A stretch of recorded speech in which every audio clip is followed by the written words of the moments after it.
The rain came down in sheets that Tuesday evening, turning the streets into rivers of reflected neon. Anna Martin was a short distance away from the community center where she'd just finished her shift. 12 hours on her feet at the hospital, helping people through their worst moments, when she saw him. An elderly man crumpled on the asphalt like a marionette with cut strings. The red car that had hit him was already disappearing into the downpour, its taillights swallowed by the mist. Anna didn't think. She never did. Her mother used to say it was her greatest strength and greatest weakness, that heart of hers that jumped before her head could catch up. "I'm a nurse," she called to the gathering crowd, already kneeling beside him, her scrubs absorbing the rainwater. His leg was bleeding, his face pale with shock. "Call 911, now." She knew his name was Henry Cole only because it was embroidered inside his wallet, which she carefully extracted to give to paramedics. She rode with him to the hospital, stayed until his son arrived, a tall man with intense emerald eyes and a face carved from marble, radiating controlled fury. The son barely looked at her, too focused on his father's condition, too caught up in that particular brand of panic that only family could bring. Anna slipped away. This wasn't her family, this wasn't her emergency. She had her own daughter to get home to, and she was late for dinner again. She didn't expect to see Henry Cole again. He was one out of thousands she had saved. When he was discharged, she had said a quiet prayer for him as she watched his son lead him into the waiting car. 2 days later, a bouquet of flowers arrived at the hospital, not for Anna, for the staff. A generous donation to the community center, a handwritten card thanking the team for their care. But there was a personal note clipped to it, addressed to her specifically, an invitation. "Coffee, Friday morning." "Oh my God, Mom," she said, reading it over her shoulder while they ate cereal at their small kitchen table.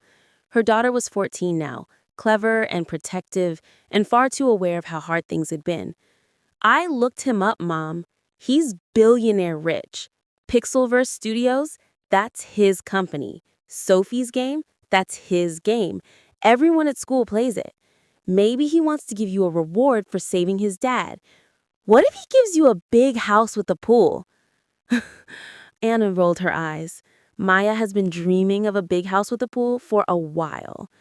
"It's just coffee," Anna said, but her stomach did a small flip. It wasn't just coffee.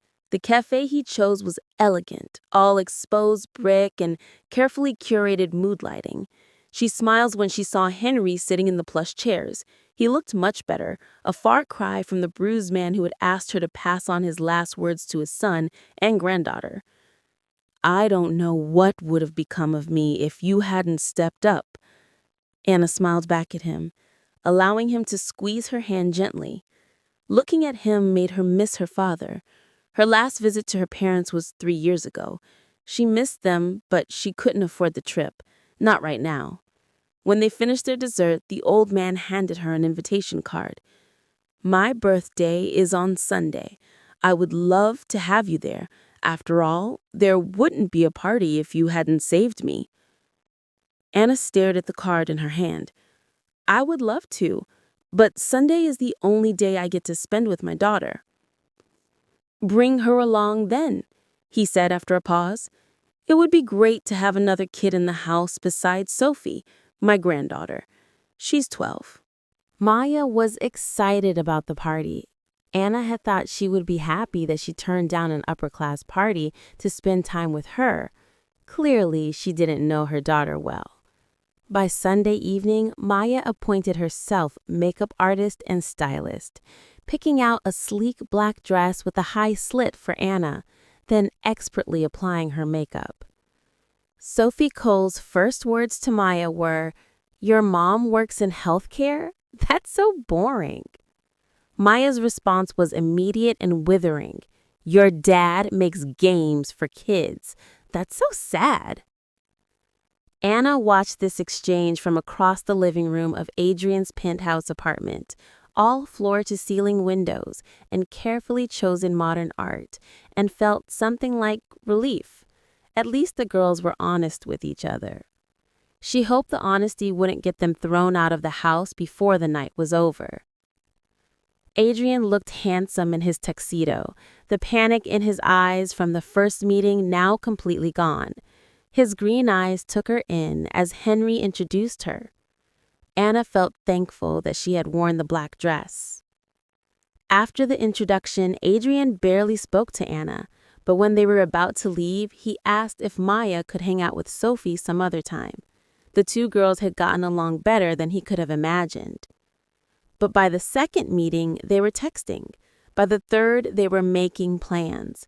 By the fourth, they were sitting on the floor of Sophie's bedroom, heads together over a sketch pad. Sophie showing Maya her designs for a character she wanted to pitch to her father's company. Anna found herself visiting more often. Adrian found reasons to be home more frequently. They talked in the kitchen while the girls watched movies upstairs, about Sophie's emotional struggles since her mother's death, about Maya's insecurity about their modest life, about the weight of single parenthood, which Adrian admitted he'd never truly appreciated the scope of until he met Anna. "You've been alone in this," he said one evening, standing at his kitchen island. The city sprawled below them, glittering and indifferent, for 14 years. "Not alone." Anna met his eyes. "I had my parents, I have Maya, I have my work." "But you haven't had," he struggled for the word, "partnership." "I chose that," Anna said quietly. "I didn't have the luxury of falling apart or chasing romance. Maya needed stability. She needed to know I was solid." Adrian reached across the island, his fingers barely brushing hers. "She's 14 now. Almost grown." "Almost," Anna agreed, but she pulled her hand back gently. "Adrian, I don't know what this is, but I know what I'm not. I'm not someone who would delude myself that this is anything more than it is. I'm not perfect?" His voice was rough. "Because you're the closest thing I've seen to it in 6 years. The kiss happened before either of them could think better of it, soft and urgent and terrifying. When they broke apart, Anna was trembling. "Now I see why my father arranged this. Him and my mom tried so hard to get me to date, but this is the first time I don't feel afraid to take a chance. I don't know what this is, but our girls come first." The following weeks were careful and complicated. Adrian wanted everything at once. Time with Anna, stability for Sophie, openness that terrified him. Anna wanted to protect her heart and Maya's, to make sure this wasn't a rich man's fascination with a struggling woman's story. They tried to hide their relationship from the kids, but only succeeded in fooling one. It exploded at a dinner Adrian planned at his father's house. Henry was there, beaming like he'd won the lottery. Sophie and Maya were actually getting along. Real friendship, not just proximity. Adrian's hand kept finding Anna's beneath the table. Everything felt like it was clicking into place. Until Maya asked, very quietly, "So when this ends, will Sophie still be my friend?" The question hung in the air like poison gas. Adrian's jaw tightened. Anna felt her chest compress.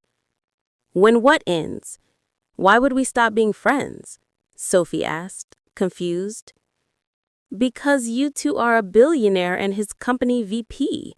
Probably," Maya said, her teenage cynicism sharp as glass. "And we're an underpaid nurse and a high school student. That only happens in the movies. This is what happens in real life. When there's money involved, someone always realizes the other person isn't actually compatible." "Maya," Anna started. "I'm just being realistic, Mom. You've taught me to be realistic." Adrian stood up. "Excuse me for a moment." He didn't make it all the way to the door before he retraced his steps. When he returned, his eyes were red. "My wife was my best friend," he said, looking directly at Maya. We met in college. Neither of us had money. We were broke and scared and figuring it out together. She died anyway, randomly, unfairly. No amount of compatibility prevents loss, and no amount of financial incompatibility prevents real connection. I'm not some stock character in a movie. Your mother isn't either. We're terrified. We're real. And I'm done pretending otherwise. He looked at Anna. I love you. I have no idea what I'm doing. I've been building walls for so long that I don't know how to be open. But I'm trying. And I'd like to keep trying if you'll let me. Anna felt tears slide down her cheeks. She was aware of everyone watching. Henry with hope, Sophie with confusion, Maya with the beginning of understanding. I love you too, Anna whispered. But we need to go slow. For them, for us. Slow. Adrian nodded. I can do slow. I'm good at patience when it matters. 6 months later, Anna moved into Adrian's penthouse. Not because he demanded it, but because it made sense. She kept her job at the community hospital. Adrian had learned not to suggest she quit. Maya and Sophie fought over clothes and borrowed makeup, screamed at each other like sisters before making up. Henry spent more time with them, watching his son laugh in a way that made him look years younger. On an ordinary Saturday morning, Anna awoke to Adrian already awake, his eyes on her face in the soft light. I have something for you, he said. But Sophie already knows about it, and if Sophie knows, Maya knows. And if Maya knows, Dad knows. So I should probably do this before the entire household shows up to watch. He produced a small box, not elaborate, simple like Anna. Inside was a ring with a modest diamond and a band of white gold. Marry me, Adrian said. I know it's not perfect timing, but I want to build a life with you, a real one, messy and complicated and mine. Anna thought about the 15-year-old girl she'd been, pregnant, terrified, and alone. She thought about the nights she'd wondered if she'd ruined her life when she decided to have her baby. She thought about kindness and second chances and the way love didn't operate on a timeline that made sense. Yes, she said. 1,000 times yes. Henry cried when they told Henry. Sophie threw a fit about being a bridesmaid. Maya helped Anna pick out a dress, finally seeing something she'd been missing. That her mother deserved happiness too. The wedding was small, held at a botanical garden. Anna wore ivory silk. Adrian couldn't stop smiling. Their children stood beside them, 2 families becoming one. Henry, watching from the front row, thought about his late wife and the dreams she'd whispered to him about their son. Outside the garden walls, the city hummed with millions of stories. But here, surrounded by the people they loved most, their story was the only one that mattered. Not a fairy tale, but something better. A real second chance at love.